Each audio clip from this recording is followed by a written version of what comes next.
It was a morning charged with history. News tickers flashed. Japan returns. Troops joined Balikatan in the Philippines after 81 years. Helicopters buzzed overhead as Japanese armored vehicles rolled onto Philippine soil. It was not an invasion but a handshake. Soldiers saluting under the rising sun and azure sky. Here, Japanese troops marched in step beside Filipinos, Americans, and other allies. In that charged moment, old wounds and new partnerships stood side by side. The world watched, knowing history was being rewritten, not with weapons, but with hands extended in cooperation. Nearly 1,000 Japanese Self-Defense Force personnel touched down in the Philippines for Balikatan 2026. Their arrival was carefully planned, with troops landing in waves between late March and early April. The training exercises were scheduled to run through the end of May, spanning nearly 2 months of intense joint operations. The Japanese contingent arrived with modern equipment and high spirits. They joined over 10,000 Filipino and 12,000 American troops, along with hundreds from Australia, France, and other partner nations. The air was alive with the sounds of engines, boots, and radio chatter as teams prepared for the weeks ahead. For the Japanese, this mission was both a duty and a milestone. They came not as occupiers, but as friends and partners. Their tasks ranged from live fire drills to humanitarian exercises, reflecting both the seriousness of their commitment and the complexity of modern security challenges. The scale of Balikatan 2026 was unprecedented. With so many countries and new faces, the mood was both festive and focused. Everyone understood that these exercises were about more than training. They were a signal to the region and to the world. The presence of Japanese troops in a combat training role is historic. Since the end of World War II, Japan's constitution has restricted the use of its military forces to self-defense only. For decades, Japanese soldiers have taken part in disaster relief or peacekeeping, never in combat-related training on foreign soil. This year's Balikatan marks the first time in 81 years that Japanese troops will train in combat scenarios in the Philippines.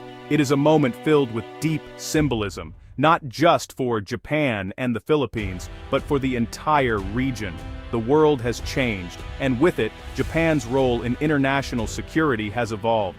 The new reciprocal access agreement between Japan and the Philippines opened the door for this unprecedented participation. It allows each country's troops to enter the other's territory for joint exercises and disaster response. The reciprocal access agreement is part of a broader realignment in the Indo-Pacific, reflecting growing security concerns and closer partnerships. For both nations, this moment is one of healing and renewal. Old fears linger, but new trust grows with each handshake, each shared mission, and each step forward together. The echoes of World War II are never far in the Philippines. From 1942 to 1945, Japanese forces occupied the islands, leaving scars that still shape memories and family histories. The occupation brought destruction to Manila, Bataan, and beyond. Estimates say more than 1 million Filipinos died during those harrowing years. Stories of hardship and heroism, of guerrilla fighters, of civilians caught in the crossfire, of cities razed and rebuilt, are still passed down. The war's end in 1945 was a moment of liberation but also left deep wounds and a complicated legacy. For decades, the idea of Japanese troops returning to the Philippines was unthinkable. The past was a barrier, heavy with loss and suspicion. Yet, over time, dialogues began. Japanese leaders issued apologies and aid flowed for reconstruction. Slowly, relations thawed as both nations looked to the future. Today, the ghosts of the past are acknowledged but do not dictate the present. The return of Japanese soldiers in 2026 is not about erasing history. It is about learning from it, building something new on the foundations of remembrance and respect. How did two former enemies become close security partners? Well, the journey was long and often difficult. After the war, the Philippines and Japan rebuilt diplomatic ties in 1956. Japan became one of the Philippines' biggest sources of aid and investment, helping to transform ruined cities and economies into thriving hubs. Key defense agreements paved the way for today's partnership. The U.S.-Philippines Mutual Defense Treaty, signed in 1951, created a security umbrella, while the Visiting Forces Agreement and the Enhanced Defense Cooperation Agreement allowed for joint training and stronger ties with the U.S. These pacts brought stability and trust between the two countries. In recent years, shared concerns over maritime security and natural disasters pushed the Philippines and Japan even closer. The new Reciprocal Access Agreement signed in 2023 was a breakthrough. It allows both countries' forces to train, operate, and respond together, making Balikatan 2026 possible. The process was not just legal, it was emotional.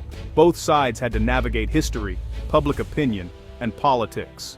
Ultimately, leaders and citizens chose partnership over the past, recognizing the need for shared security in a changing world.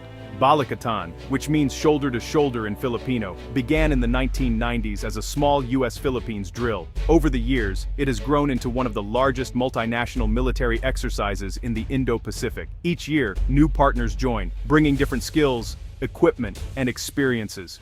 In 2026, Balikatan included over 30,000 troops from the Philippines, US, Japan, Australia, France, and several observer countries like the UK, Canada, and South Korea.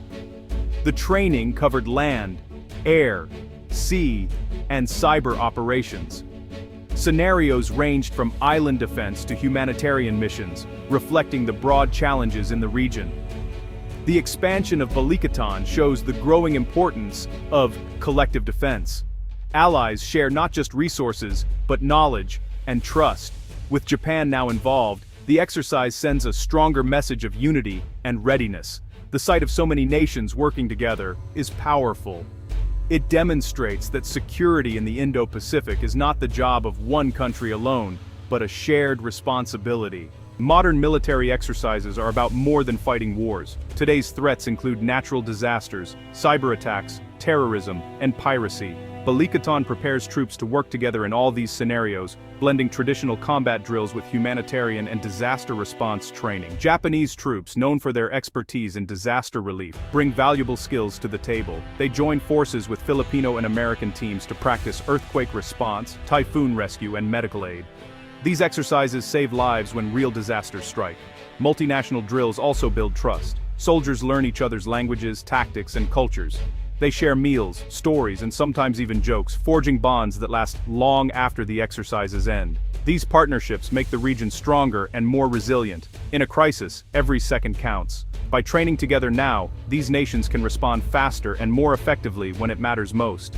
The Indo-Pacific is a region of great promise, but also great tension, disputes over islands and sea lanes, increasing military activity, and the risk of natural disasters makes security cooperation more urgent than ever. Countries want to protect their sovereignty, resources, and people. Japan's participation in Balikatan sends a clear message.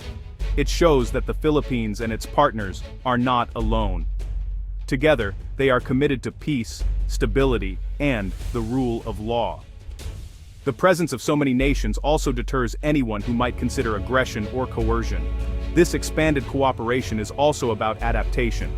New threats require new approaches. Cyber attacks, fake news, and climate change are as dangerous as traditional weapons. By working together, countries can share ideas, technology, and strategies to face these challenges. As the world changes, so must its alliances.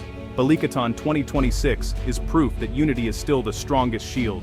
The sight of Japanese, Filipino, American, and other troops training side by side in 2026 is powerful. It shows how nations can overcome even the darkest chapters of history. From the devastation of war to the hope of peace, they have built a partnership rooted in respect, trust, and common purpose. For Japan, this moment represents a turning point, a chance to be a proactive force for stability, not just at home, but across the region. For the Philippines, it is reassurance that old wounds can heal and new friendships can flourish. For the Indo-Pacific, it is a reminder that security is a shared challenge, best met together. The future of multinational security partnerships will be shaped by moments like these. As threats evolve, so will the ways nations cooperate. Today the focus is on training and readiness. Tomorrow, it may be on shared innovation, climate action, or peacekeeping. History is not forgotten, but it no longer holds these nations back. Instead, it inspires them to move forward, shoulder to shoulder, ready to meet whatever comes next.